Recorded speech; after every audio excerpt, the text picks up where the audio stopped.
Hello guys, আমরা চলে এসেছি পুরীর সমুদ্র সৈকতে বিকেলের সমুদ্রের হাওয়া খেতে। দেখো কি সুন্দর ঢেউ, আর কি মনোরম দৃশ্য দেখার মতো। ওই যে দূরে লাইট দেখা যাচ্ছে, ওখানে পুরীর একটা মার্কেট বসছে যেখানে বাজার টাজার হয়, নানা জিনিসপত্র পাওয়া যায়। বাকি সবাই এখানে সবাই বসে বিচের মজা নিচ্ছে।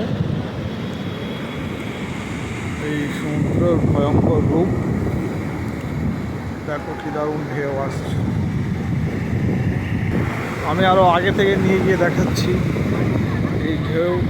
ওই বিশাল সুদূর সমুদ্র, যতদূর তাকাবে খালি সমুদ্রই দেখতে পাওয়া যাবে।